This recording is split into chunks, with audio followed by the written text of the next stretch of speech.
tema que ya se volvió inclusive cuestión estratégica. La lucha ya no nada más se da en los fronteras, se da en los libros, en los vehículos, los teclados. Entonces, pues este es un tema todavía muy interesante, que doctores de los pocos que todavía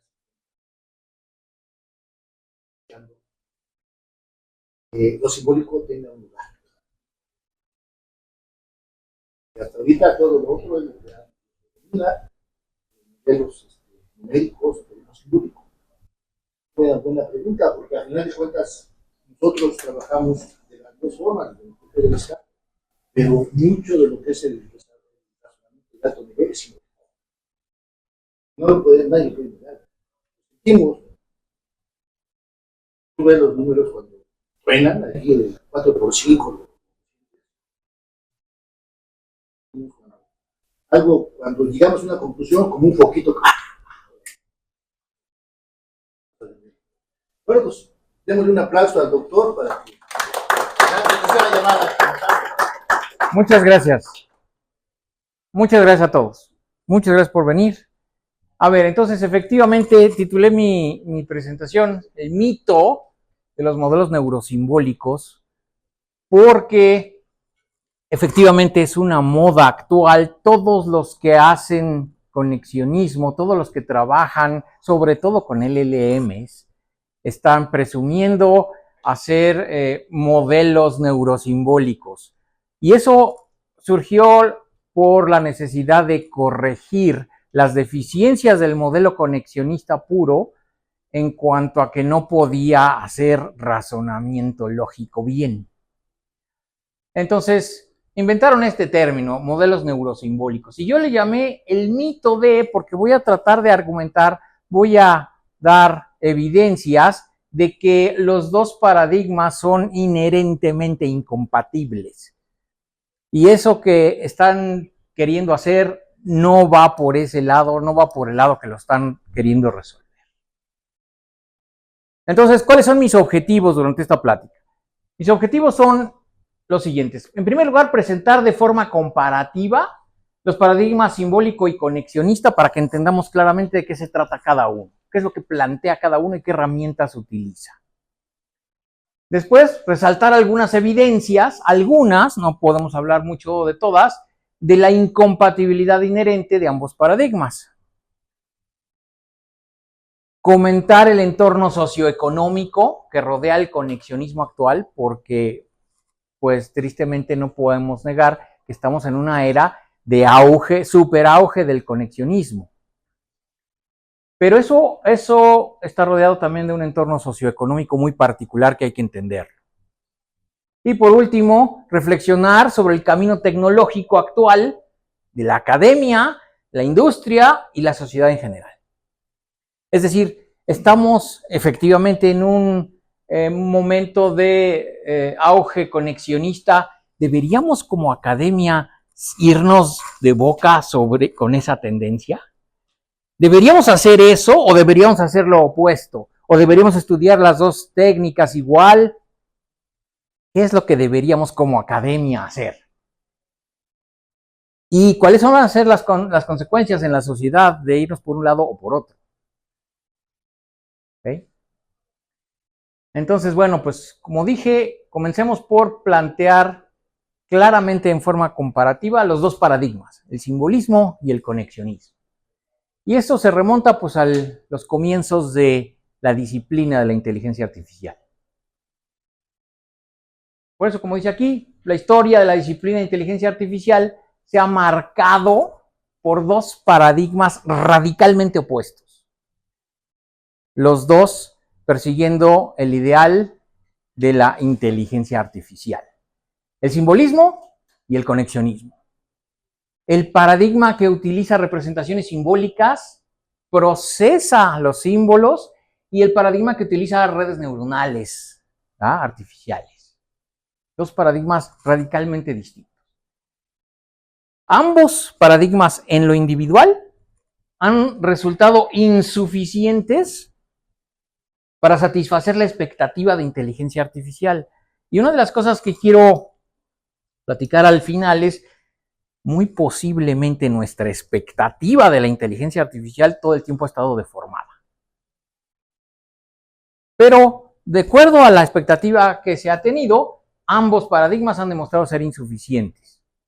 Y entonces por eso surge pues, el deseo de crear un nuevo paradigma, uno que combine lo mejor de ambos y las propuestas para lograrlo, a las propuestas diferentes de cómo lograr ese paradigma nuevo, se les denomina justamente modelos neurosimbólicos. Algunos osadamente les llaman incluso el paradigma neurosimbólico. Eso es exagerado, no hay tal paradigma todavía. Entonces, comencemos por el simbolismo. ¿Cuáles son las premisas fundamentales del paradigma simbólico? En primer lugar, la representación. Estoy entre gente de computación y para todos debe ser obvio que en computación la forma en que representemos los datos de un problema es crucial, porque va a determinar cómo lo vamos a procesar después. Bueno, pues en el paradigma simbólico el universo se representa de forma discreta y explícita, utilizando símbolos y reglas. Ahorita lo vamos a desarrollar un poco más. Además, este paradigma nos dice que el razonamiento, eso que llamamos razonamiento, es el proceso de encadenar y componer expresiones simbólicas. Es decir, razonar en este paradigma es manipular expresiones simbólicas. Eso debe sonarles parecido a quienes hayan tomado el curso de teoría de la computación, ¿verdad? Y por último, la inteligencia. La inteligencia en este paradigma emerge de los procesos que manipulan símbolos y reglas para producir razonamientos. Y además se aprende por inducción lógica o por adquisición de nuevo conocimiento. Es decir, nos plantea exactamente cómo se representa nuestro entorno, el mundo, el universo, cómo son los procesos de razonamiento y entonces qué cosa es la inteligencia en consecuencia. ¿Okay? Ese es el paradigma original con el que vivimos durante varias décadas. Y luego está el otro paradigma, el conexionismo, que es el que actualmente tiene mucho auge. ¿Cuáles son sus premisas fundamentales?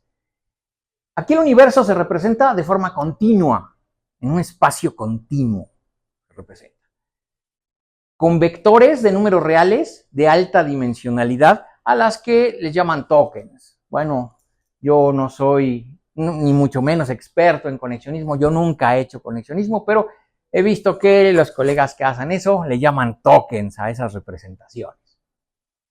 No voy a entrar ahorita en la discusión de si el universo realmente es discreto o continuo, eso es otra discusión para otro momento con mucho más café y tal vez con un toque de algo más para poder... En este paradigma el razonamiento es el proceso de calcular la similitud o la asociación estadística entre dos o más vectores. Eso significa razonar. Saber calcular qué tan semejantes o diferentes son dos vectores de esas representaciones. Y la inteligencia, entonces, en este paradigma, emerge de la interacción entre muchas unidades simples. Eso es el planteamiento fundamental del conexionismo. La inteligencia emerge de la interacción entre muchas unidades simples y entonces un concepto, a diferencia del simbolismo, un concepto no está en un lugar específico, no es atómico, tiene diferentes partes en diferentes unidades simples, en diferentes neuronas. Y en este paradigma se aprende de los ejemplos de entrenamiento, identificando en ellos patrones. Fundamentalmente las redes neuronales artificiales son identificadores de patrones de todo tipo. ¿Okay? Entonces, bueno, ese es el planteamiento así muy básico. Esos son los dos paradigmas fundamentales. Vamos a meternos un poco más en el asunto de representación del conocimiento porque ese es muy importante y desde mi punto de vista ahí reside la incompatibilidad inherente de los dos paradigmas. Entonces dijimos que en el simbolismo se representa el universo de forma discreta. ¿Exactamente cómo? Los objetos del universo de estudio se van a representar con símbolos atómicos. Por ejemplo, a esos objetos: manzana, bicicleta, oso, extraterrestre. Cualquier objeto, le asignamos un símbolo, en este caso palabras, y eso es un símbolo atómico, punto. No hay partes que compongan eso. Cada símbolo tiene su significado y no hay más. Y las propiedades de los objetos, así como las relaciones entre objetos diferentes, se representan con predicados lógicos. Por ejemplo, estos. Decimos que la manzana pues, es una fruta, con este predicado, que la bicicleta es un vehículo, propiedades, y las relaciones entre diferentes objetos. La cuñada de Alfredo es Elena. O los colores patrios son el verde, blanco y el rojo. Toda propiedad de un objeto o relación entre dos objetos se va a representar con predicados lógicos. ¿Okay? En cuanto al conexionismo, pues dijimos que representa el universo de forma continua. Exactamente cómo. Es un poco complicado y más que no soy experto en ese paradigma, pero los compañeros, colegas que hacen conexionismo seguramente me pueden corregir o afinar algunas afirmaciones. En primer lugar, el texto de entrada, estamos hablando fundamentalmente de los aparatos conexionistas más modernos, los LLMs. El texto de entrada se subdivide en tokens, pero no hay una técnica estandarizada para dividir el texto en tokens. Se puede hacer de muchas maneras diferentes. Por ejemplo, se puede tener un token que sea el perro y otro token que sea ladra desesperado. Y tal vez una oración en el texto de entrada se dividió en dos tokens. ¿Okay? Cualquiera que sea el método para dividir el texto de entrada en tokens, no es realmente muy importante, pero lo que sí ocurre de manera universal es que cada token se convierte en un vector de números reales, distribuidos en muchas dimensiones. Y muchas me refiero a el estándar que utilizan, generalmente visto, son 750 dimensiones para arriba. Entonces, cada token se convierte en un vector, así, un vector de números reales, en donde dejamos de perder, dejamos de tener el significado de ese vector. Ese vector no significa nada, no es un símbolo. Ese vector es un punto en el espacio de representación y nada más. Y pues el otro token, ladra desesperado, también tendrá otro vector de números reales que le corresponda. ¿Okay? Estos son los elementos que maneja el conexionismo, con los que trabaja todo. Puntos diferentes, o podemos pensarlos como vectores, en el espacio de representación real. ¿Okay? Un espacio continuo, pero de altísima dimensionalidad. En cuanto al razonamiento, dijimos, se realiza en el simbolismo. El razonamiento se realiza encadenando reglas lógicas previamente definidas. Por ejemplo, podemos razonar así, siguiendo una regla que ya está. Si el hermano de A es B y el padre de Z es A, entonces el tío de Z debe ser B. Son reglas formadas con predicados, conectores lógicos, que tienen interpretación única. No hay manera de fallar ahí. ¿Okay? Pero en el conexionismo dijimos que el razonamiento es el cálculo de la similitud entre vectores y además la predicción estadística del siguiente token. Los patrones que están reconociendo los LLMs son patrones de secuencias de palabras. Entonces, desde esa perspectiva, pues el vector que corresponda a perro debe ser semejante, por algún cálculo aritmético, debe ser semejante al vector de gato, pero ese mismo vector de perro debe ser disimilar de un vector, por ejemplo, de árbol, porque las semejanzas en el espacio de representación de los vectores van a decir mucho acerca de cómo va a reaccionar el aparato conexionista ante una consulta. Eso en cuanto a la similitud de vectores. Pero en cuanto a la predicción estadística, dado un estado actual, una secuencia actual de tokens, por ejemplo, el perro ladra, siempre el aparato conexionista va a tratar de predecir qué sigue, cuál es el siguiente elemento en la secuencia. Y puede seguir varias cosas de acuerdo a su entrenamiento. Puede seguir desesperadamente con probabilidad 0.78, o puede seguir feliz con probabilidad 0.52, o puede seguir aullando con probabilidad 0.21. Esas probabilidades dependen de su entrenamiento previo y lo único que hace es calcular cuál es el más probable, el token más probable que sigue en la secuencia. Evidentemente, si uno de estos aparatos siempre seleccionara el token con mayor probabilidad, se volvería una máquina determinística. Dado que no lo hace, tiene también oportunidad de seleccionar algún otro token, aunque no sea el de mayor probabilidad. Y entonces es cuando aparece la que llaman la capacidad generativa de estas arquitecturas conexionistas, ¿no? Capacidad generativa. Parece que está inventando algo. Bueno, simplemente está seleccionando otra opción diferente dentro de las probabilidades que tiene.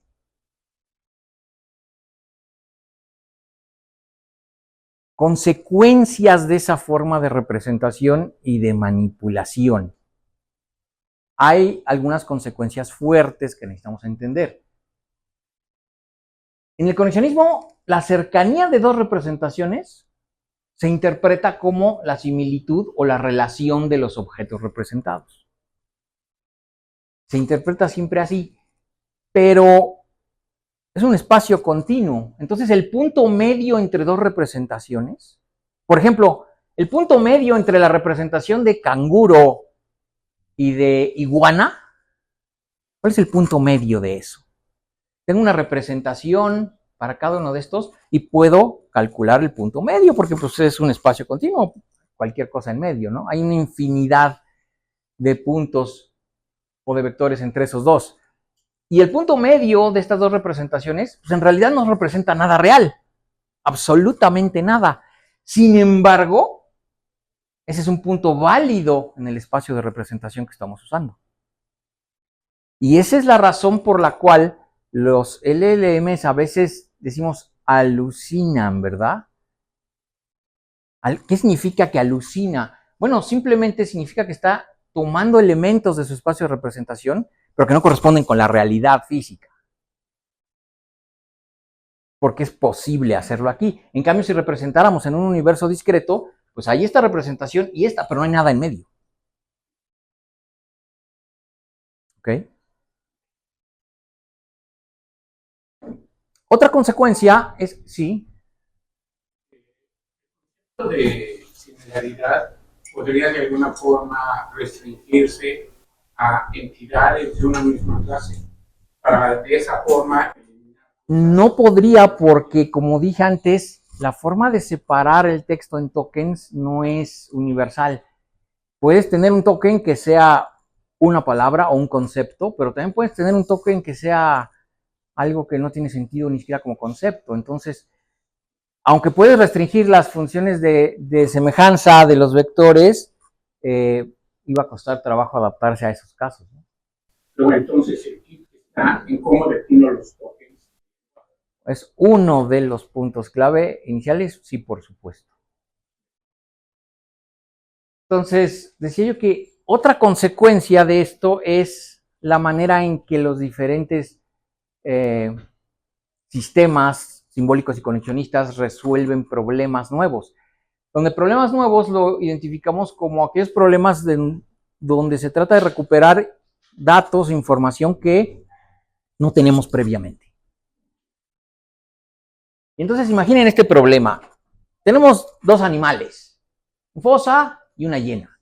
Y supongamos que son animales que son nuevos desde el punto de vista de entrenamiento, desde el punto de vista de datos previos. No habíamos previamente visto esos animales. Y la pregunta es, ¿estos animales son caninos o felinos? Y tanto el sistema simbólico como el conexionista tienen que responder a eso. Y responden de manera muy diferente. En el caso del simbolismo, la respuesta es, pues esos no son ni caninos ni felinos, simplemente porque no satisfacen las reglas correspondientes. No todas las características o no suficientes características de cada uno de estos encaja o cumple con la regla de ser felino o de ser canino. Pero en el caso del conexionismo, la respuesta es, como siempre, probabilística. Dice, pues lo más probable es que el fosa sea un felino con una probabilidad del 85% y lo más probable es que la hiena sea un canino con probabilidad del 78%. Porque está calculando similitudes entre las representaciones y todo el resto del contexto que tiene.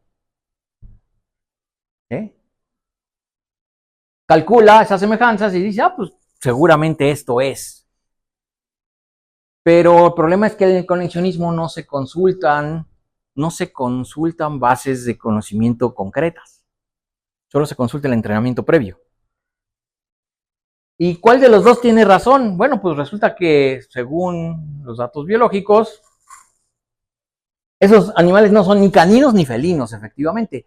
Están más emparentados con las civetas, con las mangostas. Son un felium diferente. No son caninos ni felinos. Pero por supuesto, en términos de apariencia, el fosa se parece muchísimo a un felino y las hienas parecen mucho a un canino, parecen perros, ¿no? Despeinados así de la joroba, y se ríen, pero parecen perros. Si hacemos similitud de los vectores, entonces pues es natural tomar esta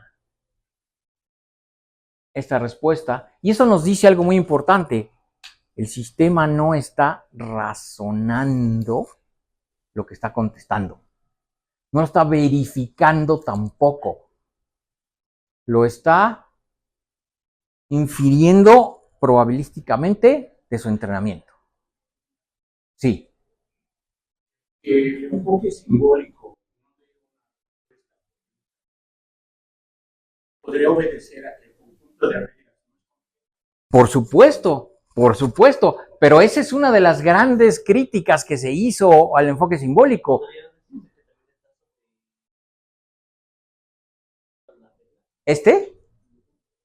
Bueno, este no se entrena, puedes decir que tiene reglas insuficientes, tal vez, ¿no? Que en el conocimiento no está completo. Pero esa es una de las grandes críticas que se ha hecho al enfoque simbólico, que es muy cuadrado, que da respuestas muy ajustadas a su conocimiento, y entonces si no está completo el conocimiento, pues entonces no va a reaccionar de la manera que queremos. Pues no necesita que su conocimiento esté completo, pero la respuesta que da de todas maneras no satisface, ¿no?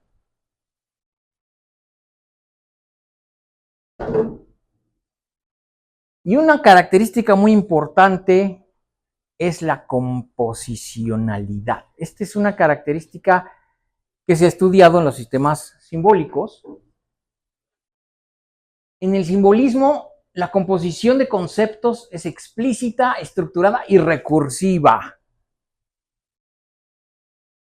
Se expresa con reglas lógicas de inferencia. ¿Qué significa composicionalidad? Que el significado de una expresión larga, compleja, siempre se puede obtener a partir del análisis del significado de cada uno de los componentes que forman esa expresión compleja. Y podemos hacerlo al revés. Podemos tomar significado de cosas pequeñas e irlo componiendo para crear un concepto más grande. Eso es composicionalidad. Y el simbolismo, pues es casi una característica fundamental del paradigma. Nosotros tenemos una expresión simbólica como esta. Para todo X existe un Y, tal que Q de Y es igual a P de XY. El significado de esto depende y se puede obtener de manera unívoca a partir del significado de esto, de esto, de esto, de esto. Y de la manera de componerlos con este símbolo, con estos paréntesis, etc. No hay pierde. Si entendemos los significados básicos, los atómicos, podemos ir componiendo significados más grandes, siempre. En el conexionismo, en cambio, ningún vector tiene significado atómico. Dijimos, no podemos interpretar los vectores.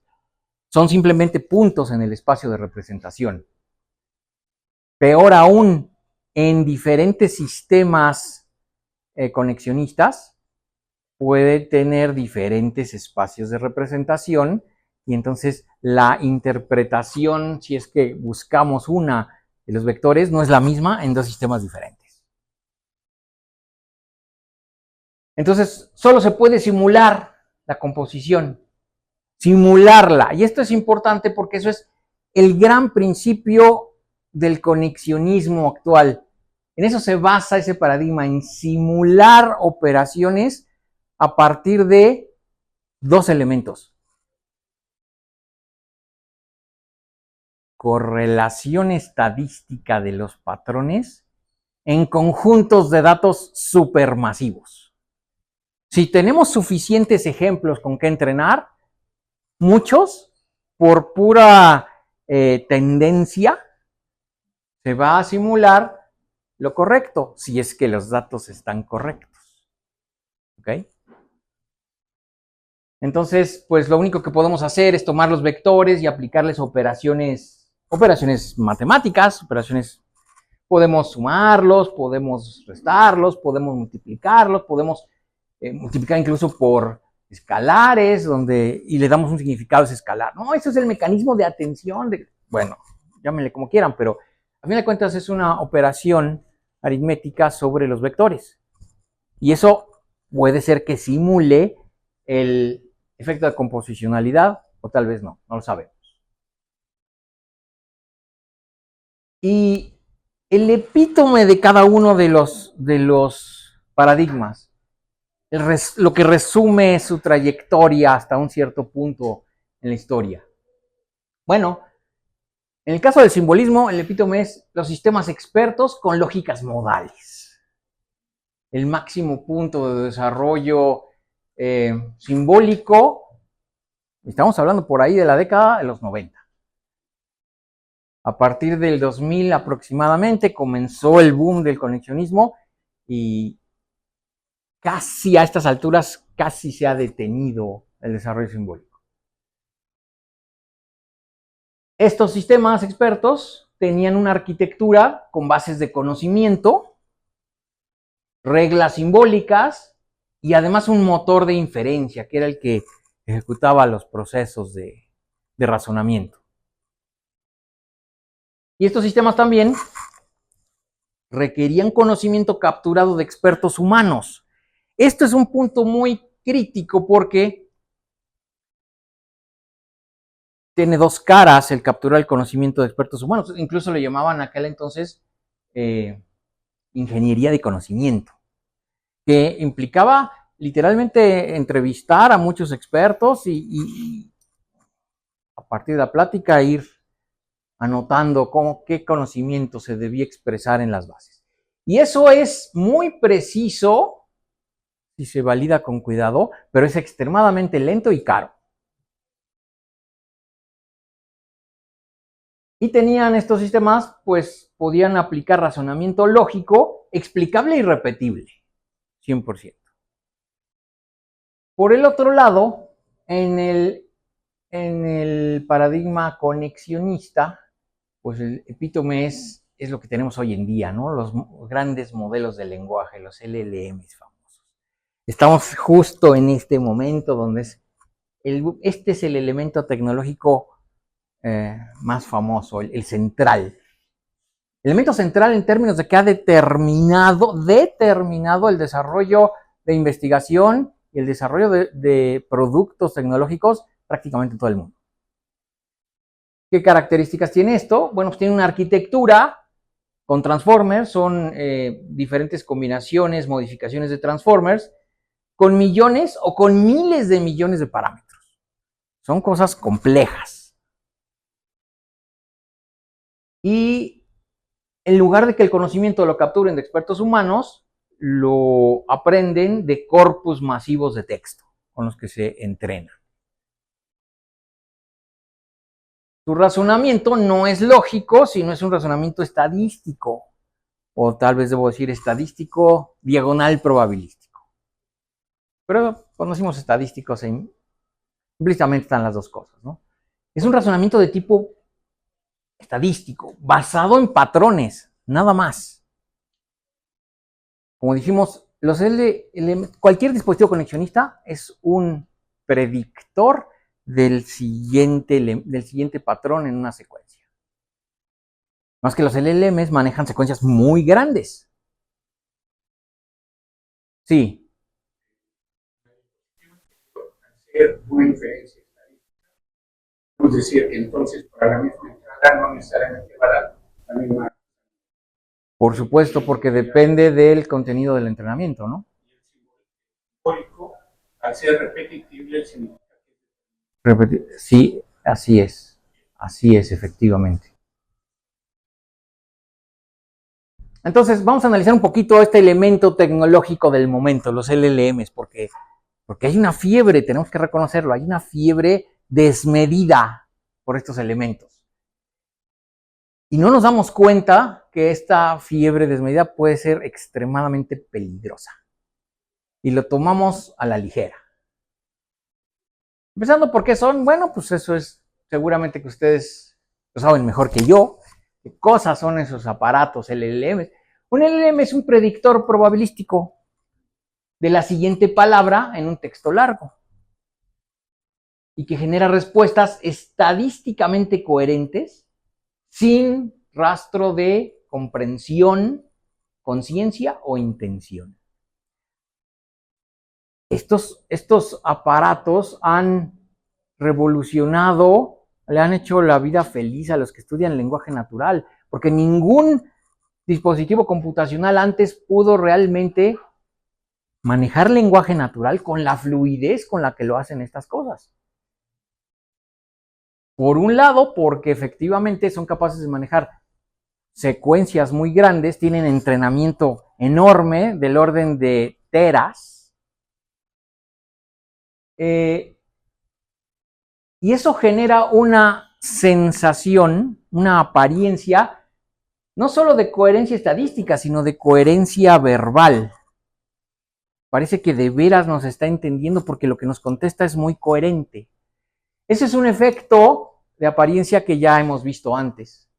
Ahorita vamos a ver. Su característica más notable de los LLMs es su capacidad de simular comprensión conversacional, simularla, y simular también razonamiento lógico mediante pura correlación estadística sobre cantidades masivas de datos.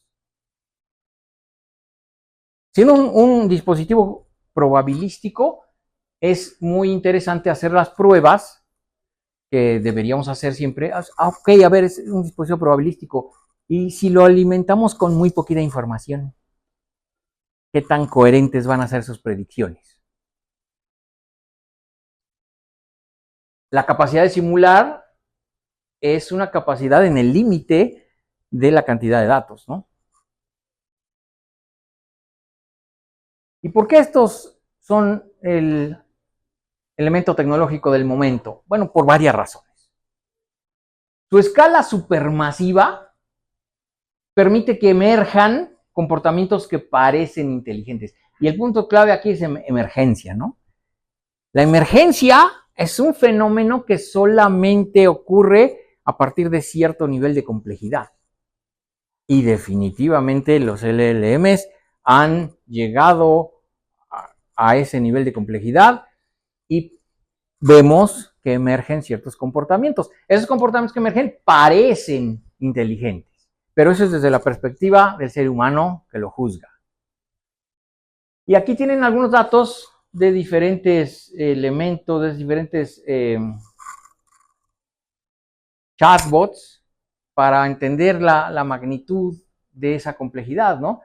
El tipo de datos con el que se entrenan cada uno, las cantidades. Estábamos primero en el 2018 en el orden de megas y luego pasamos a, esta vez de billones, pero de los anglosajones, ¿no? Los que son miles de millones para nosotros, 1.5 miles de millones, 175 billones. Aquí también estamos en billones, pero vean cómo se incrementa el número. Y aquí está una T de teras. En el caso de ChatGPT 4, 1.4 teras de entrenamiento. Esto no es la cantidad del entrenamiento tal cual, es la cantidad de tokens que se utilizan.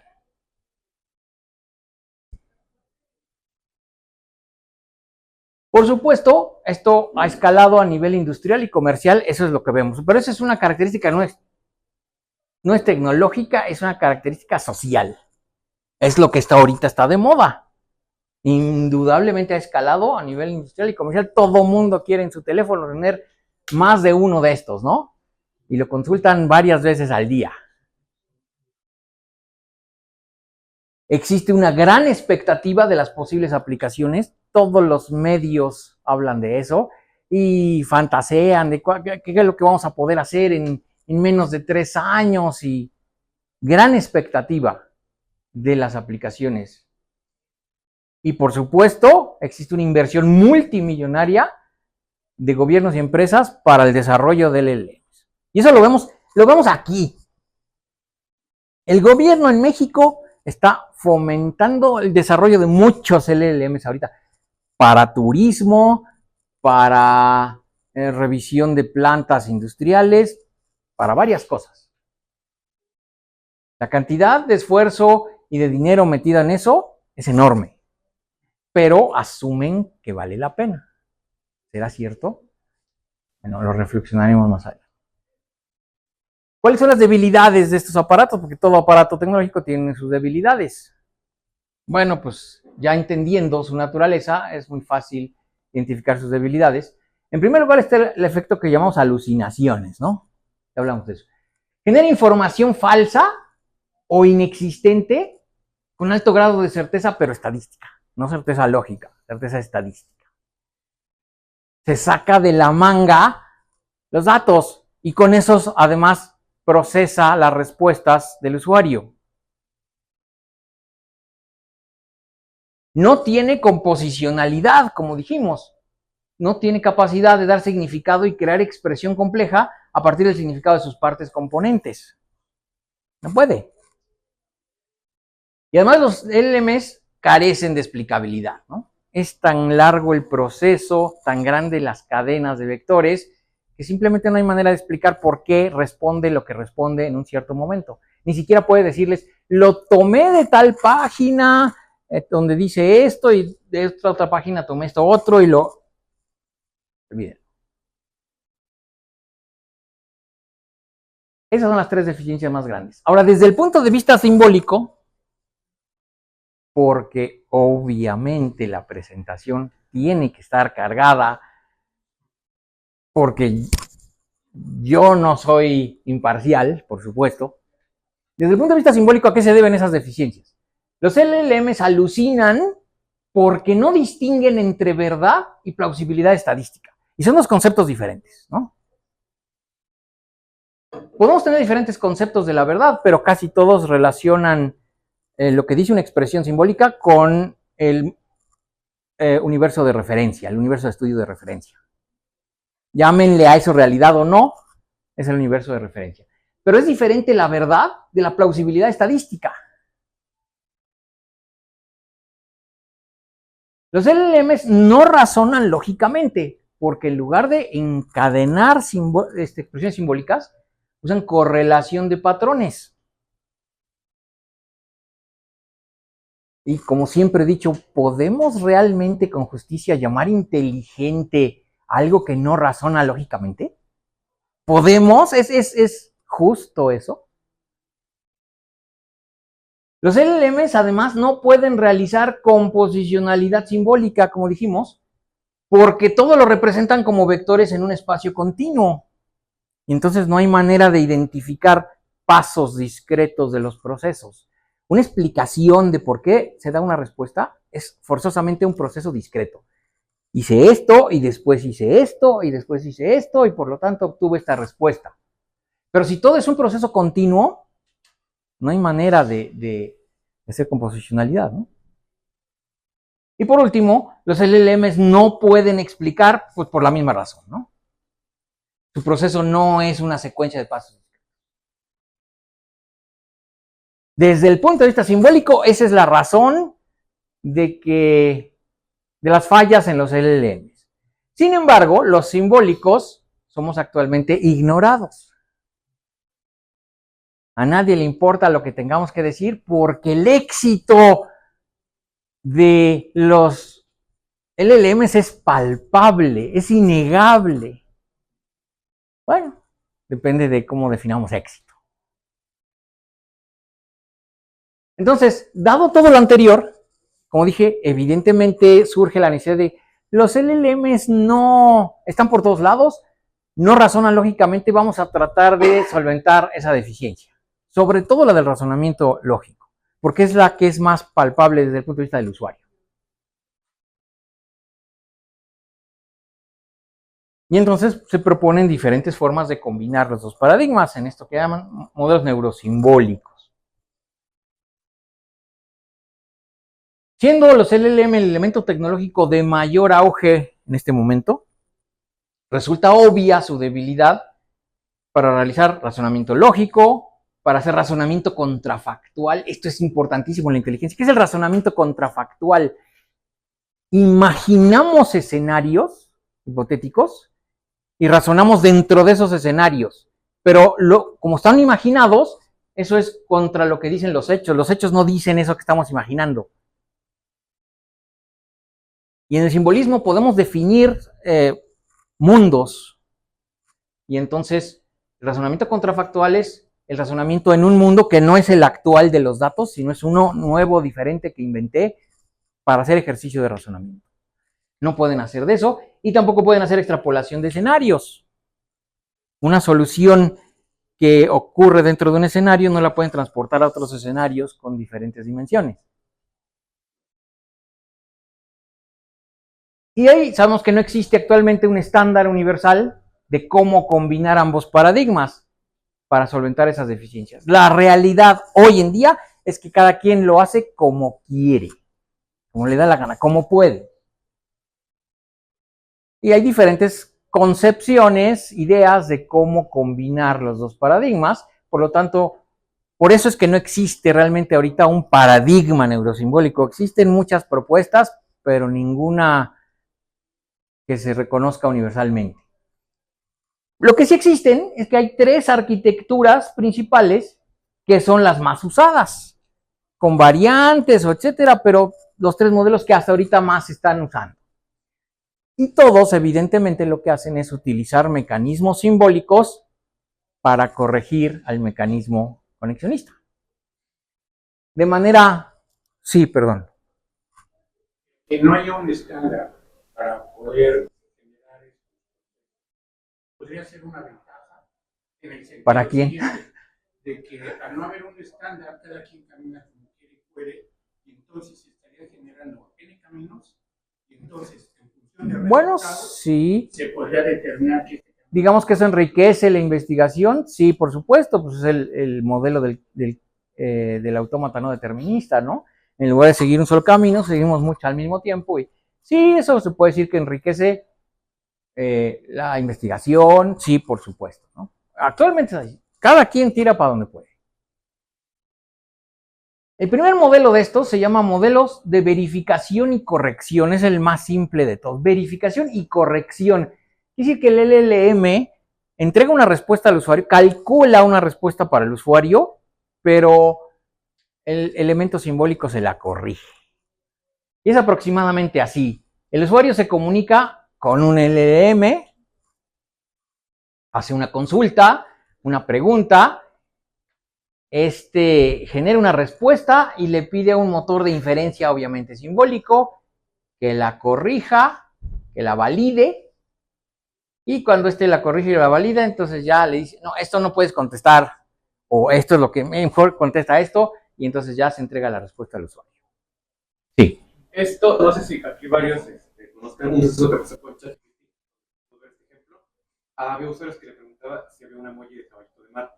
El LLM decía que sí, pero el motor dice que no, y se quedaba en un bucle donde estaba intentando buscar y buscar. Seguramente que debe haber de esos. Se le preguntaba a ChatGPT si existía un emoji de caballito de mar. El LLM decía que sí, pero cuando el motor de inferencia lo razonaba decía, no, estás mal, y otra vez lo ponía a procesar al LLM. Y se quedaba en un bucle hasta que se rendía con la respuesta. Sí, no dudo que haya ese tipo de efectos, efectivamente, ¿no? Pero aquí está la presencia, en el elemento tecnológico más fuerte del momento, ahí está la asesoría del aparato simbólico. ¿Okay?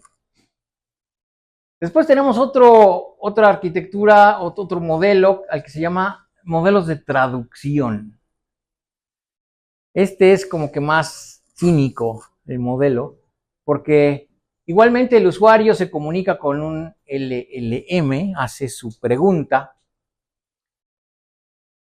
y en lugar de calcular probabilísticamente con sus capacidades la respuesta, a partir de su entrenamiento, lo que hace es que genera un programa, genera el código fuente de un programa, lo cual es un elemento simbólico, ¿verdad? Para calcular la respuesta que quiere el usuario.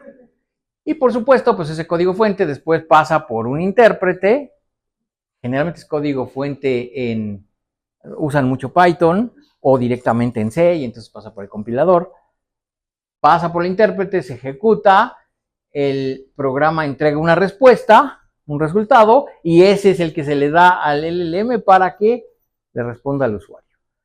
En este esquema, el LLM lo único que está haciendo es jugando el papel de interfaz con el usuario. Interfaz de lenguaje natural. El trabajo fuerte lo está haciendo, bueno, el código que genera, por supuesto, pero se está calculando simbólicamente la respuesta. Y por último tenemos una arquitectura, un modelo que se llama retroalimentación validada. ¿Qué significa eso? Eso es todavía más intenso porque el usuario se comunica con el LLM, hace su pregunta y este puede tener, digamos, un entrenamiento relativamente pequeño, pero entonces le indica a un motor de inferencia lo que quiere responder. Y este motor de inferencia, en lugar de darle la respuesta, de calcularlo y darle la respuesta, lo que hace es generar datos sintéticos para entrenamiento. Genera muchos ejemplos, muchos en serio, ejemplos de esos que típicamente entrenan al LLM, con este se entrena, se modifica y entonces ya entrega la respuesta.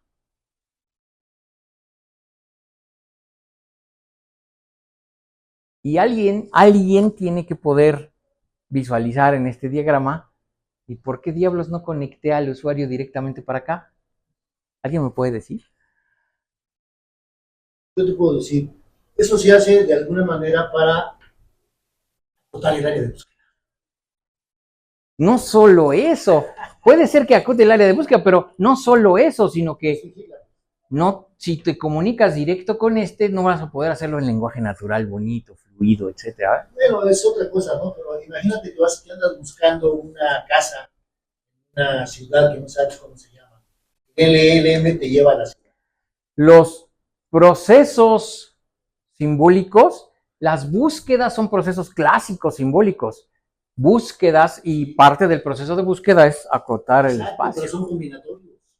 Hay una explosión combinatoria tremenda cuando quieres hacer búsquedas en espacio. Hay explosión combinatoria fuerte porque estamos hablando de una representación discreta. Imagínate el problema en la representación continua, ¿no? El día que tengas unas máquinas cuánticas que puedan manipular los símbolos en orden de trillones en tiempo real, entonces a lo mejor sí vas a poder quitar eso.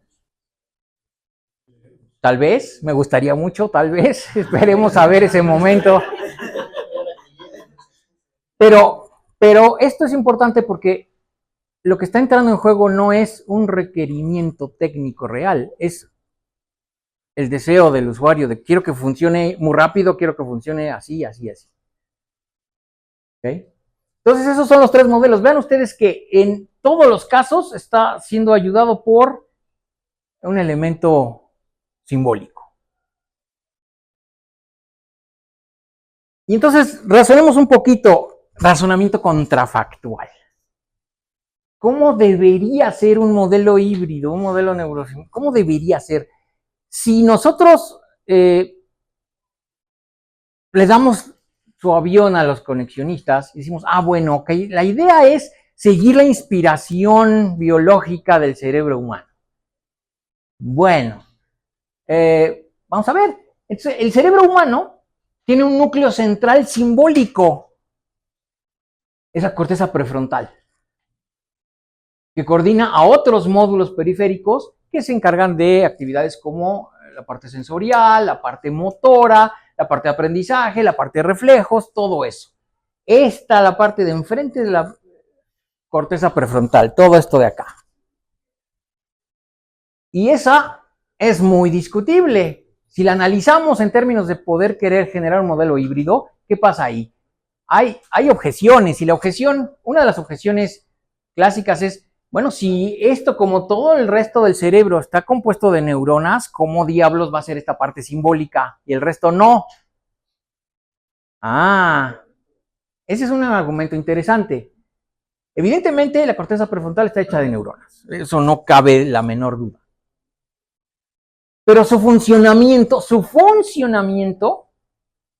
es simbólico en el sentido tanto de la ciencia cognitiva como de la neurofisiología. ¿Cómo es? En esta corteza prefrontal se llevan a cabo estas actividades: voluntad, autocontrol, previsión y planificación. Y esas son actividades netamente simbólicas. Y a todo esto le llaman las funciones ejecutivas del cerebro.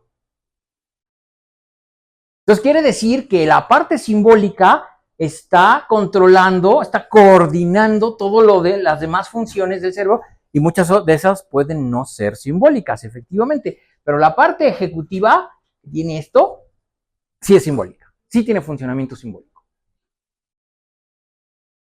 Y hay evidencias de ello, porque hay quien todavía lo duda.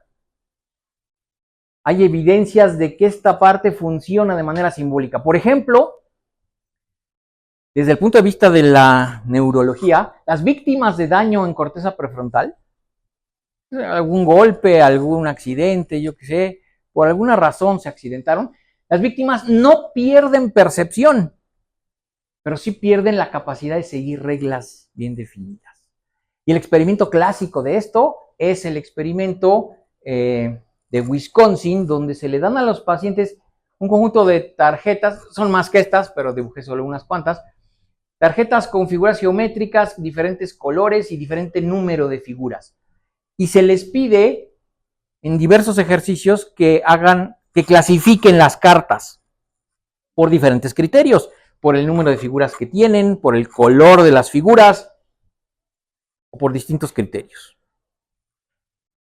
En una versión avanzada de esto, inclusive el reverso de las cartas tiene algún tipo de diagrama especial, y también por ese se clasifican. Y los pacientes de daño en corteza prefrontal no pueden hacer esto. Pueden clasificar de una forma y de las otras ya no. Pierden la capacidad simbólica de seguir reglas.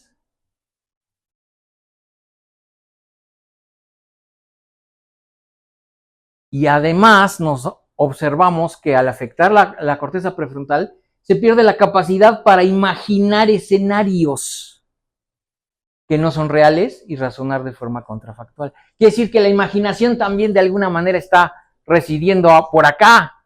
La imaginación es una característica simbólica. Y la imaginación es un elemento fundamental de la inteligencia, como la definíamos antes, no como se define ahora. ¿Qué fue lo que dijo Einstein acerca de la inteligencia? Dijo, inteligencia no es dar la respuesta correcta, inteligencia es hacer la pregunta adecuada.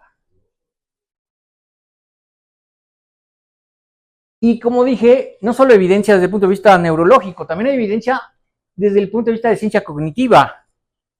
Razón por la cual yo personalmente no entiendo por qué los del laboratorio de ciencia cognitiva trabajan tanto redes neuronales. Pero bueno, ellos sabrán, cuento.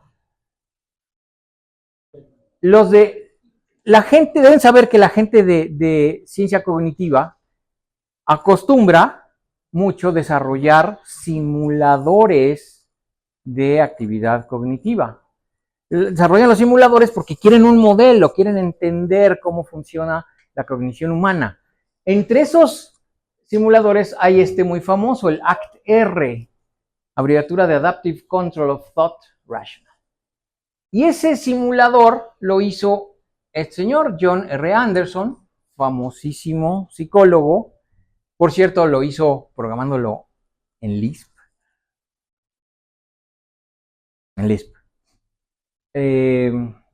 Y bueno, sin importar cómo funciona este simulador, el chiste es que simula actividades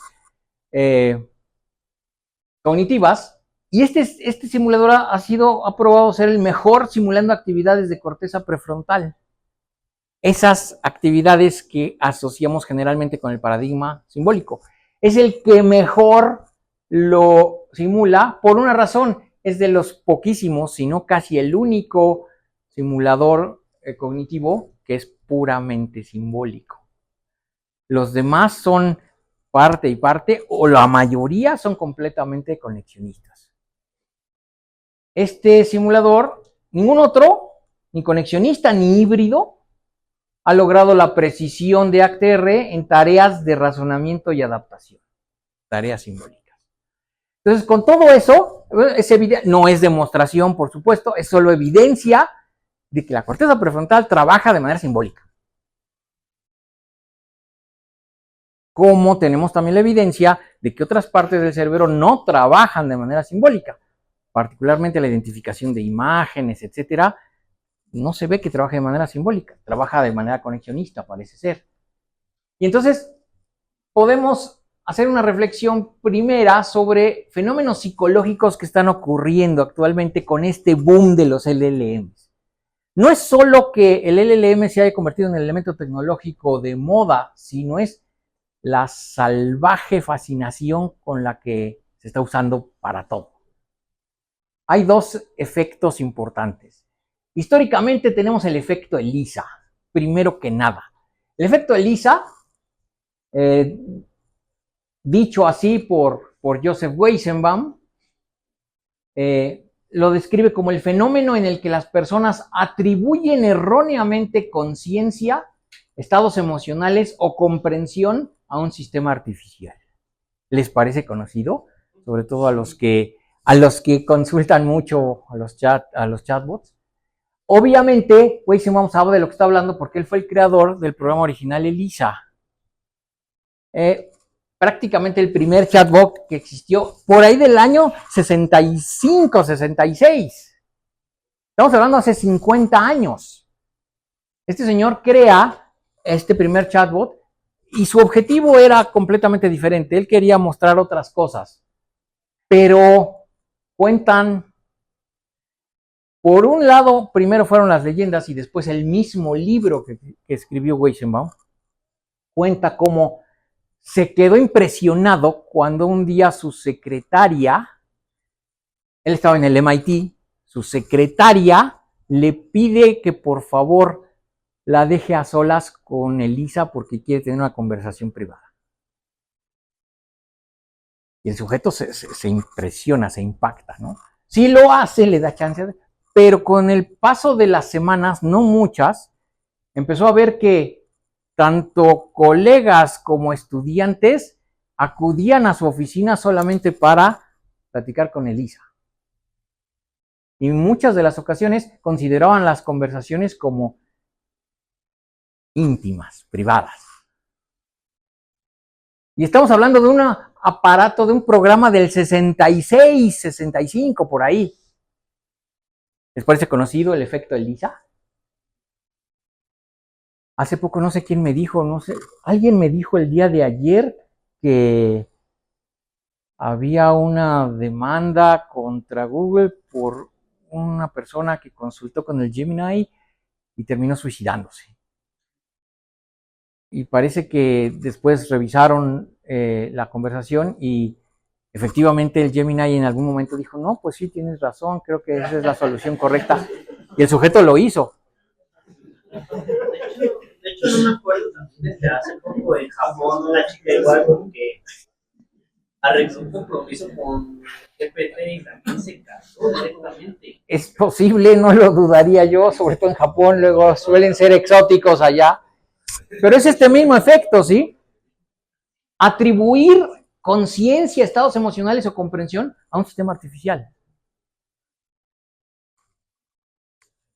Este fue el libro que escribió Weizenbaum, Computer Power and Human Reason, un libro en el 76, varios años después, casi 10 años después de haber hecho su programa ELIZA y de haber hecho la publicación original. Y en este libro se ve el cambio que tuvo Weizenbaum, se volvió un extremo crítico de la inteligencia artificial porque vio el efecto de su propio programa, ¿no? Un efecto que él mismo nunca imaginó, nunca deseó, pero que lo experimentó de manera muy cruda, ¿no? Y hay frases interesantes en el libro.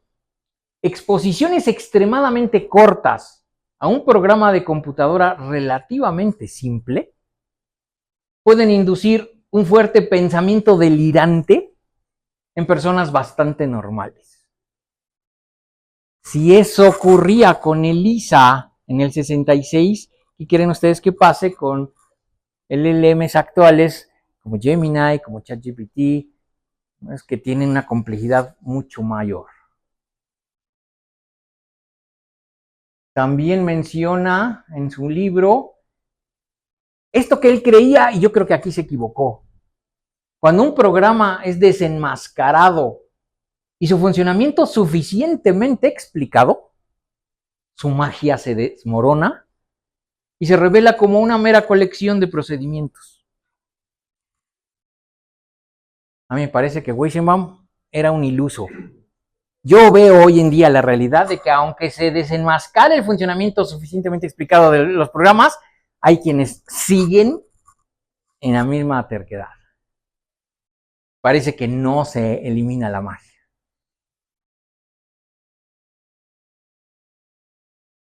Y el otro efecto psicológico que está ocurriendo es este que es el martillo de Maslow.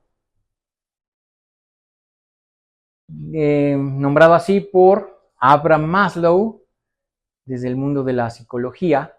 Y el efecto se menciona así: si la única herramienta disponible es un martillo, resulta tentador tratar todo como si fuera un clavo. Que es exactamente lo que está pasando con los LLMs. Los quieren usar ahorita para todo, sin considerar sus deficiencias. Dado que no son aparatos hechos para razonamiento lógico, ¿por qué querer usarlos para actividades que exigen razonamiento lógico? Este fenómeno se refiere a la fascinación desmedida por una tecnología nueva o poderosa, que lleva a aplicar la tecnología de forma indiscriminada, sin ver cuáles son las características del problema y cuáles son las características de la herramienta para empatarlas de forma óptima. Aplicarlo de manera indiscriminada a todo tipo de problemas. Eso lo estamos viendo, eso está ocurriendo hoy en día. Justo lo que está ocurriendo hoy en día. Y todos habrán visto gobiernos, empresas, instituciones de todo tipo están desesperados por varias cosas, pero entre ellas, ¿cómo demonios introducimos los LLMs en la educación? Sí, lo van a hacer, les prometo que lo van a hacer. ¿Cómo? ¿Quién sabe? ¿Y cuál va a ser el resultado? No lo sé, pero claro que hay desesperación por aplicarlo en las industrias, para recortar personal, en las empresas, para resolver los procesos de papeleo, los reportes, todo eso, en los hospitales, en las escuelas, en todos lados. Ese es el efecto del martillo de Maslow. Hoy en día los LLMs están siendo usados para decisiones médicas y legales. Fíjense, decisiones médicas y legales. Para filtrar candidatos en procesos de selección de cualquier cosa. No sé por qué de repente ahí escuché Suprema Corte de Justicia, pero no, creo que no, ni siquiera eso. Escribir reportes artículos científicos e inclusive libros completos. Díganme quién no ha presentado una tarea. Coma tesis. Sí, bueno, no quise caer en ese. Pero eso es real, ya lo hemos visto, ¿no? Se están usando para generar código de sistemas críticos. De todo tipo, no nada más. Sí, bueno, pero tal vez de otros no es tan grave como el código de sistemas críticos. Aquí es donde ¿Perdón?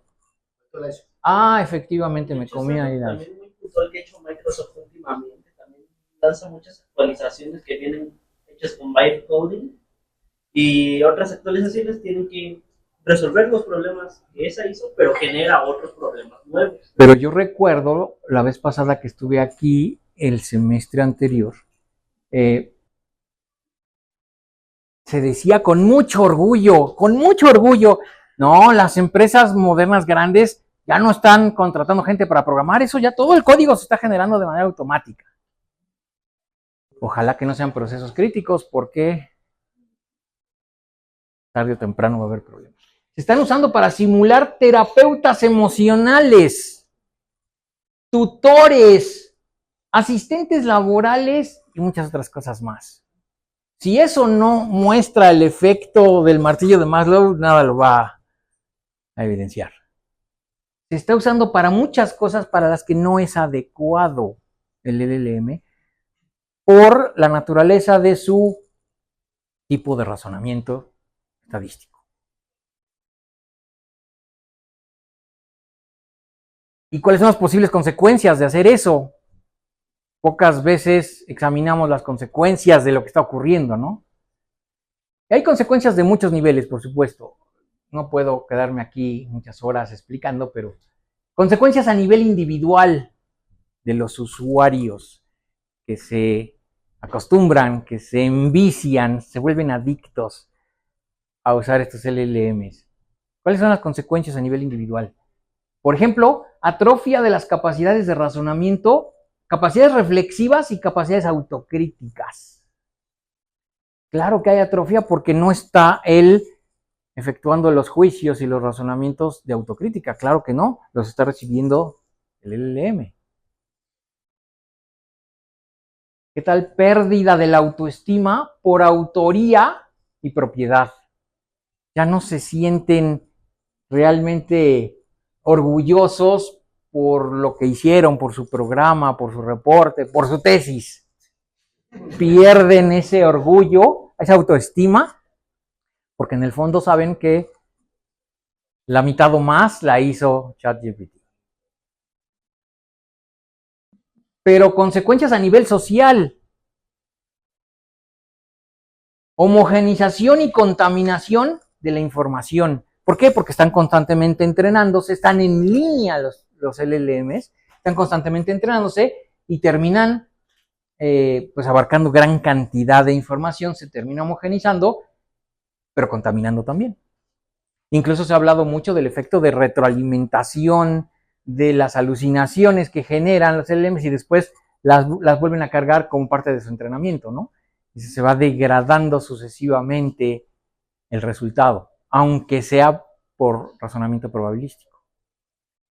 ¿Y qué tal? Degeneración irreversible de los LLMs mismos y pérdida de su funcionalidad. Empiezan a retroalimentarse con la información contaminada y dejan de funcionar para el propósito para el que fueron hechos. Si es que fueron hechos para algún propósito específico, porque la tendencia hoy en día es hablar de inteligencia artificial general. Sí, por supuesto. Pero ¿cómo se cacarea? Y hay quienes se van con la finta, ¿verdad? Yo he tenido efectivamente la esperanza todavía de que la gente de aquí es gente de computación, tiene que tener claridad de lo que está haciendo, no puede dejarse ir por una tendencia como esta, ¿no? Pero irremediablemente a eso, a los LLMs con ese comportamiento, es a lo que le llamamos hoy en día inteligencia artificial. Incluso se le ha puesto el artículo, dicen la inteligencia artificial, como si fuera una Y cuando, perdón, Sí, doctor, tal vez va para allá la pregunta. Mi pregunta es, entonces, ¿está bien dicho que se le llame? bueno, es que bien dicho depende pues del criterio, ¿no? Algunos consideran que sí. Los conexionistas así de hueso colorado, y estoy hablando en particular de Jean Lecan, opina que, dado el éxito inminente del conexionismo, es justo, como él dice, justo y necesario que se cambie el concepto de inteligencia para ahora adaptarlo al conexionismo. Cada quien decide qué es lo adecuado, ¿no? Pero el chiste es que hoy tenemos que reconocer que se ha diluido, se ha contaminado terriblemente el concepto de inteligencia que teníamos antes, cuando la inteligencia era simbólica, cuando razonar de manera lógica era casi un requisito indispensable para llamarle algo inteligente,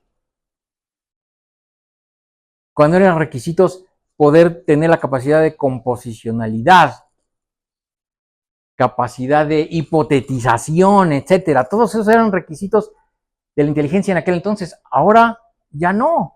Ahora se le está llamando inteligencia artificial a otra cosa, a los LLMs. Entonces llegamos al final a la sección de conclusiones y reflexiones. En cuanto a conclusiones, por ejemplo, la supuesta necesidad de combinar ambos paradigmas proviene de que el único sistema inteligente que conocemos, nuestro cerebro, los usa ambos. Eso es verdad, y no sabemos cómo diablos se combinan. El cerebro humano tiene evidentemente muchas partes dedicadas a procesos completamente conexionistas, la parte sensorial, la parte motora, pero también tiene, como vimos, la parte de las funciones ejecutivas que se comporta de manera simbólica. Pero tal vez un modelo híbrido adecuado debería seguir este ejemplo, tener un núcleo central simbólico que coordinara todo lo demás.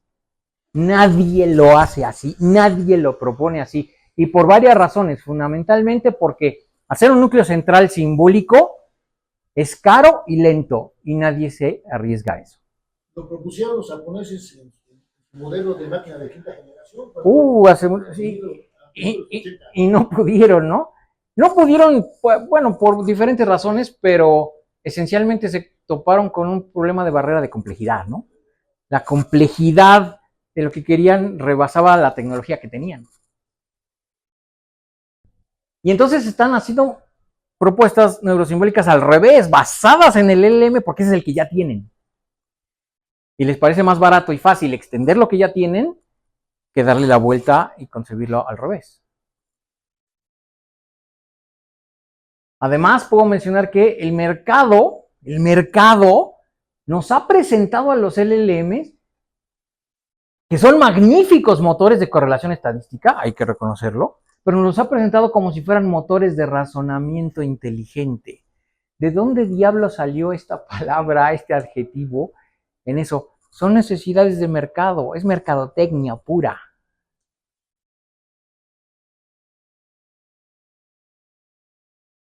Y recordemos que Joseph Weizenbaum identificó ese espejismo desde el 66. Nos dijo claramente, si ustedes leen el libro de Weizenbaum, que se los recomiendo, es una maravilla, Weizenbaum identificó lo que iba a pasar y casi hablaba de un futuro, sí, no post, pero apocalíptico, sí, en el que pasaban todas las cosas que están pasando hoy en día. Hoy ese mismo espejismo está en empresas, en hospitales, en juzgados y en escuelas. No le hicimos caso a Weizenbaum, el mercado no le hizo caso, cambió, desechó el paradigma simbólico por el paradigma conexionista y estamos apenas empezando a ver las consecuencias que vamos a vivir. En cuanto a reflexiones, reflexiono que el beneficio de los LLM realmente justifica su uso indiscriminado y la enorme inversión actual. Es difícil tener acceso a los reportes financieros correctos, Pero las grandes empresas como Google, Microsoft, Amazon, etcétera, están invirtiendo en sus productos del LLM cantidades así que suenan obscenas. ¿El beneficio de eso realmente justifica esa inversión y ese uso indiscriminado? Bueno, hay argumentos a favor y argumentos en contra. A favor, los conexionistas argumentan que la utilidad práctica y tangible en varias tareas de los LLMs. Ahora me puede generar el reporte automáticamente y antes pasaba yo 2 horas haciendo el reporte. Utilidad práctica tangible en muchas tareas, ¿sí? Efectivamente. Retorno económico para las empresas que desarrollan esas tecnologías.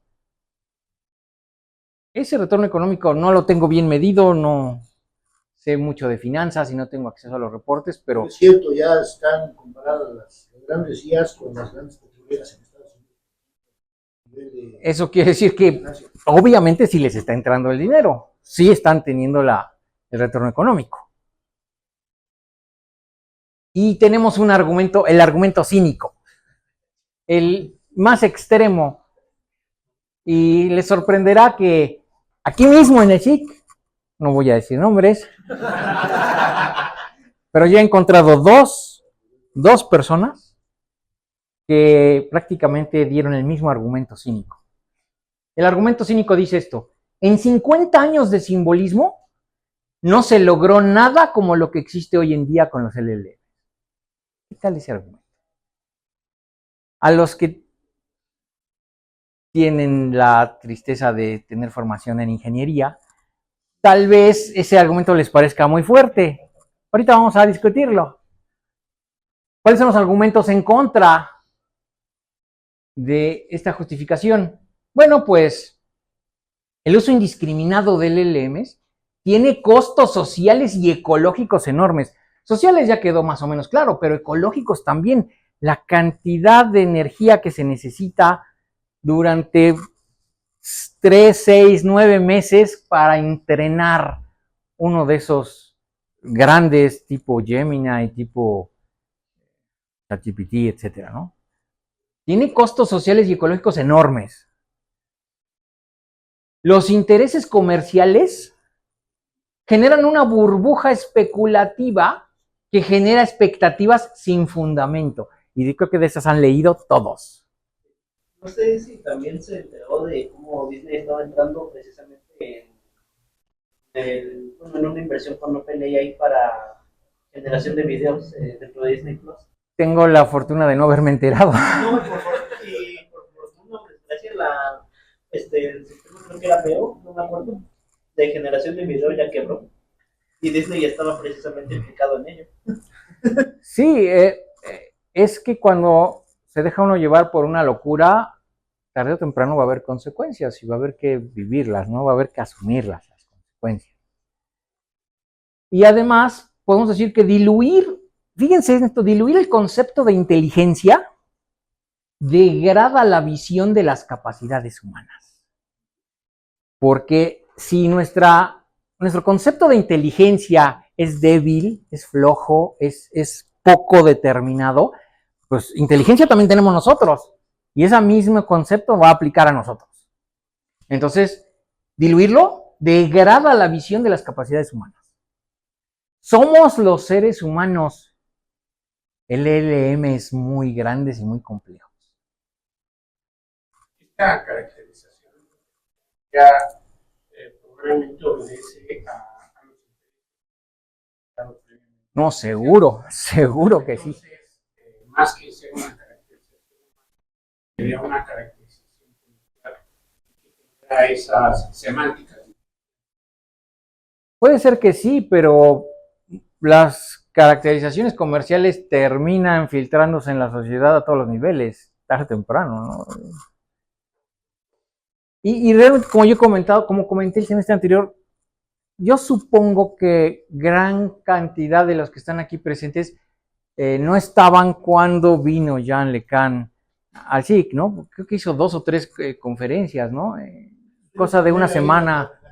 Estuvimos platicando. Sí, estuvo aquí. Nos enfermó. Ese señor es impresionante, es uno de los líderes morales del conexionismo, pero es impactante, tiene una visión ya completamente, ¿cómo decirlo correctamente? Completamente enajenada hacia el lado del conexionismo. Entonces, pues. Pero sí sabe, ¿eh?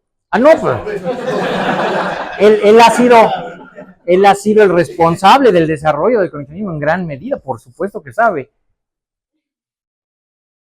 Y entonces damos respuesta al argumento cínico, al argumento que tira el simbolismo de entrada. Fíjense ustedes a ver qué opinan.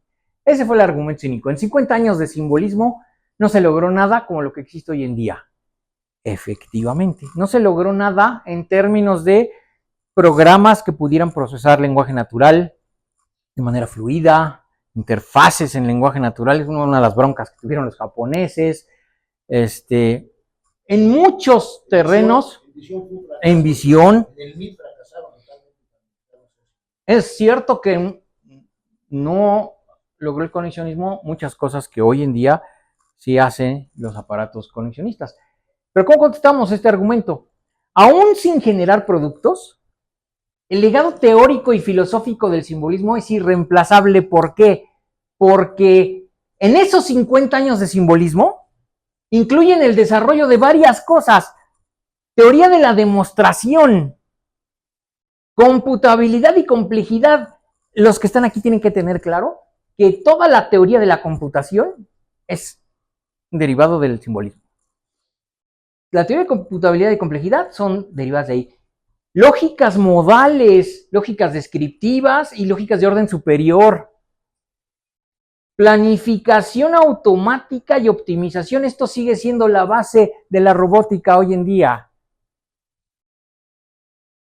Ingeniería de software y muchas otras ramas de disciplinas científicas, tecnológicas, que surgieron gracias al esfuerzo de estos 50 años de simbolismo. Una nota de pie de página, esas cosas no se practican. Esta solita sí, Más o menos. nada más. Y yo no ingeniería software. Entonces, tirar a la basura los 50 años de simbolismo implica tirar a la basura mucho de la cultura humana, científica y tecnológica. ¿Será adecuado eso?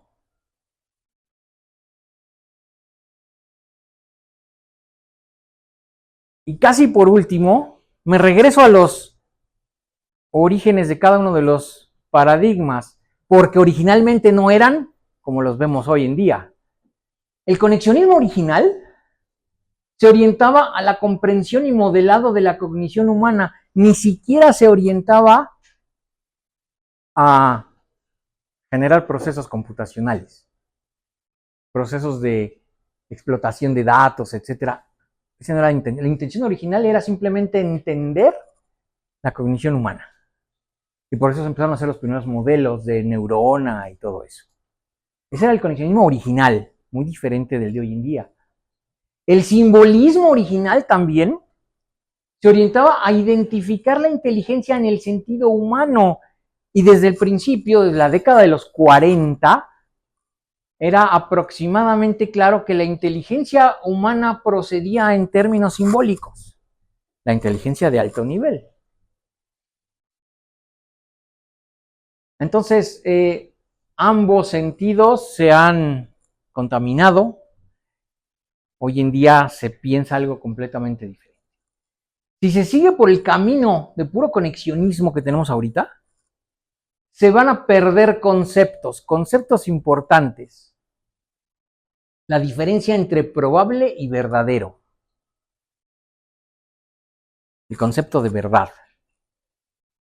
El concepto de consistencia. Un LLM es capaz de afirmar algo y su contrario en la misma conversación. Porque evidentemente no tiene validación lógica. Se pierde el concepto de comprensión. ¿Qué significa realmente comprender? En términos de procesar conceptos todo y su semántica y las consecuencias de eso. Si se pierde el concepto de comprensión, ¿cómo puede, con qué credenciales puede un profesor calificar a un estudiante? Pues decirle, es que no comprendiste. El concepto de justificación a partir de la explicabilidad. ¿Cómo que justifica? Justifica su respuesta. Un LLM no lo puede hacer. Todos estos conceptos se pueden perder si seguimos por el camino de puro conexionismo. Y el camino de hacer modelos combinados neurosimbólicos, hasta ahorita, no ha dado resultados. Y bueno, hasta ahí mi presentación del día de hoy. Por supuesto, les doy muchas gracias por su paciencia y les pregunto, como les pregunto a mis estudiantes, dudas, cuestionamientos, trauma, histeria, complejo o similar, comentarios al margen, etcétera.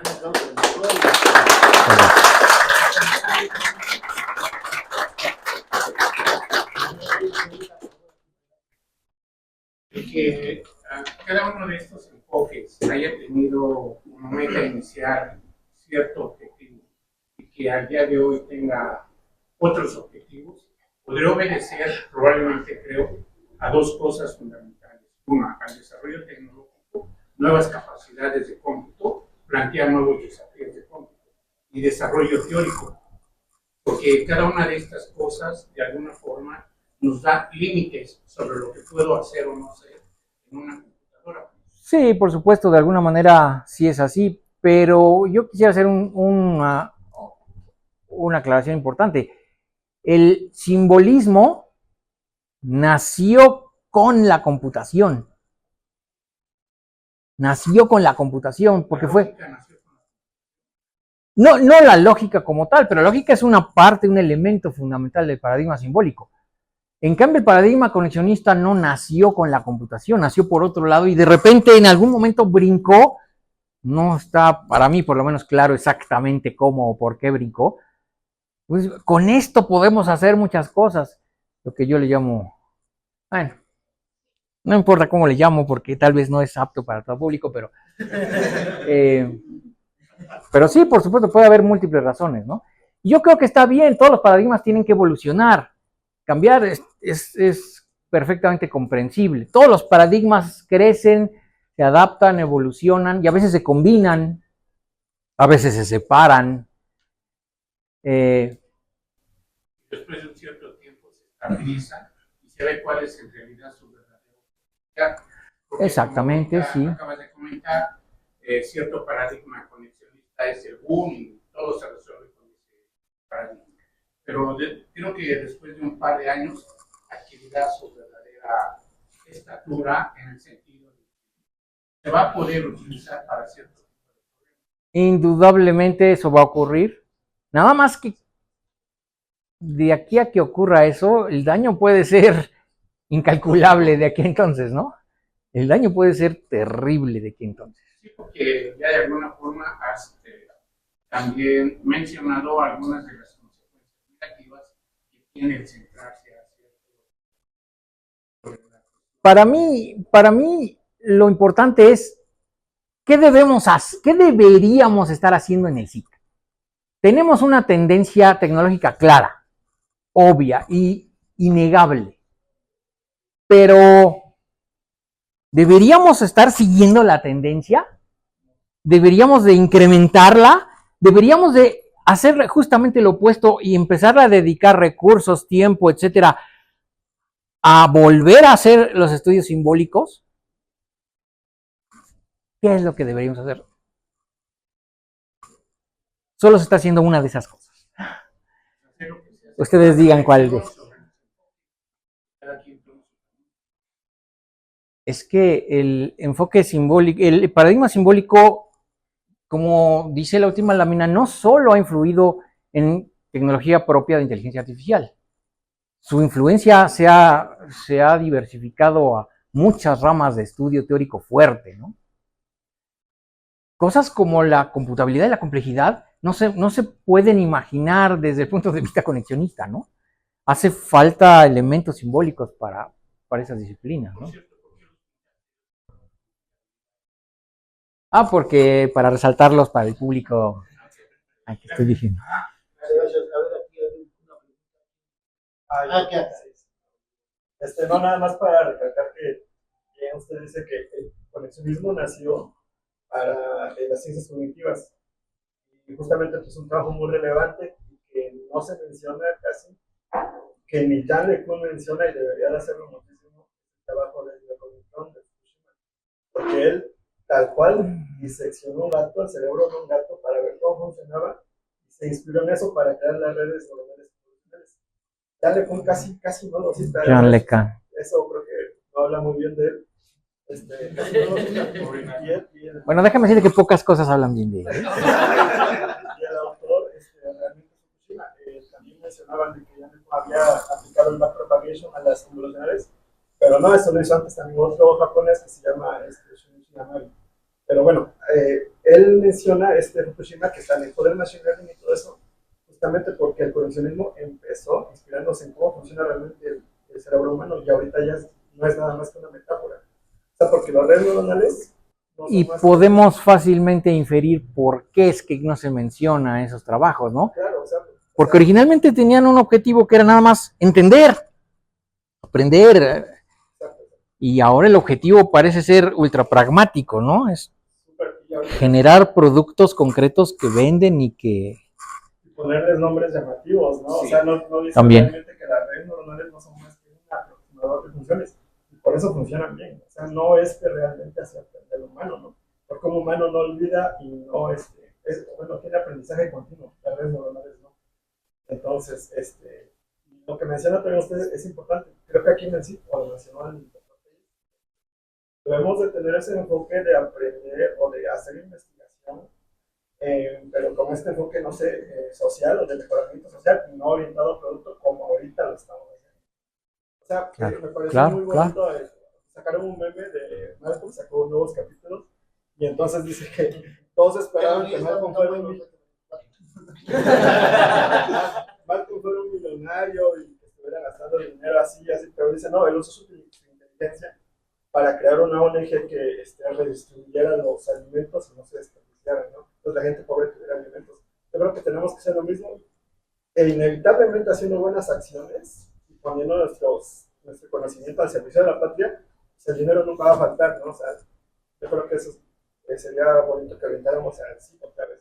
Imagínate la combinación de hacer fuerte inversión en, no sé si uno o más LLMs para turismo, donde está alimentado pues la historia de muchos periodos de México, y al mismo tiempo reducir la cantidad de texto de esos temas en los libros de texto de las escuelas. Imagínate la combinación. Bueno, pues allá. Creo que ya como desde el punto de vista, por ejemplo, ahorita con la conversación que acabamos de tener, pues sí tiene razón de que, bueno, la parte que más me llamó la atención fue sí, de que estamos reportes hacia la IA, pues estamos para construir para aprender. Eso sí considero importante. Pero, por ejemplo, algo innegable que la documentación, por ejemplo, resulta pues muy, pues sí resulta a veces un poco... Que te construye un resumen o una sinopsis de... Y como que te va descomponiendo el tema en partes o te escribe como algunas partes para que puedas entenderlo de mejor manera. ¿Eh? ¿Usted considera que por ejemplo ese es un uso adecuado de un LLM? O sea, que sirva como un para que tú aprendas. Mira, ¿adecuado en qué sentido? Yo no soy nadie para juzgarlo ni éticamente ni legalmente. Yo lo que te puedo decir es, yo no lo haría. ¿Y por qué? Porque efectivamente construir el resumen, la sinopsis y entender de mejor manera implica un esfuerzo mental importante. Y si no lo haces tú, lo que no se usa se atrofia. Que te va a ayudar a hacerlo en 2 horas en lugar de en 2 semanas, sí. ¿Y cuál va a ser la consecuencia de eso? ¿A qué costo? Yo tengo un comentario, ¿no? Mi abuelita nunca le gustaron subirse a los camiones. Nunca. Preferís caminando y donde quiera iba caminando. María, aquí adelante del Rosario, que estaba la hacienda de Santa Mónica, se aventaban casi 8 horas. Y a ver a su comadre. Muy sana, pero yo no lo veo.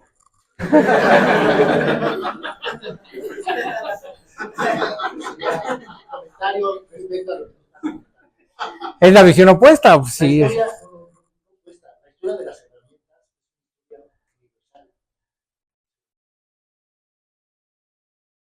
Entonces, una vez que llega una herramienta, ya no sale más que superado por otra. Entonces, eso hay que verlo. Estoy de acuerdo, de hecho es un ejercicio fundamental, esto, un análisis. Eso nos fortalece. Tenemos que montarnos, subirnos digamos, a lo que está ocurriendo ahorita en términos de herramientas. Tenemos que aprender a hacer nuestras propias herramientas con nuestros tenemos, con nuestros criterios, buscarlas exactamente a lo que y abrir más espacios para que sea la crítica. Seguramente al doctor no lo van a invitar a Televisa. Entonces hay que usarlo, hay que buscar abrir espacios como este, grandes tal vez, donde se escuche la controversia. De hecho, la próxima semana va a venir un destacado miembro del comisionismo a hablar y entonces vamos a contrastar lo que nos está diciendo ahora de cómo se hace el razonamiento, porque quiero hablar de un mecanismo de razonamiento muy interesante, basado en empleados que se desarrolla aquí en 5 estados de entropías. Bueno, algunas personas es un matemático destacado.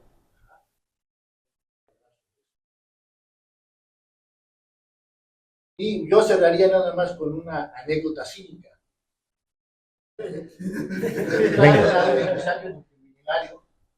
¿Qué opinaba del Capital, del libro que habla de lucha de clases? Dijo, ya lo leí y por cierto, vamos ganando.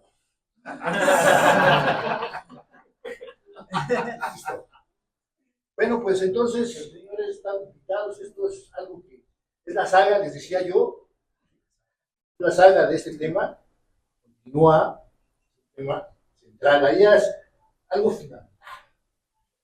Hay que tener que saber de qué se trata, con el partido, y leer mucho, ¿verdad? Leer muchísimo. Bueno, muchísimas gracias. Gracias a ustedes.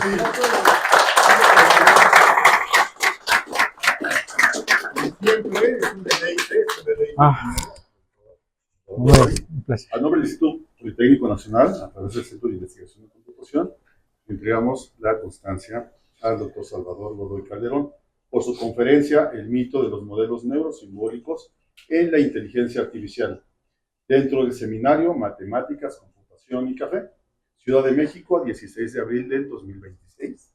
La técnica al servicio de la patria, el doctor Juan Humberto Sosa Azuela. Muchas gracias a todos por su profundo leito. Los invitados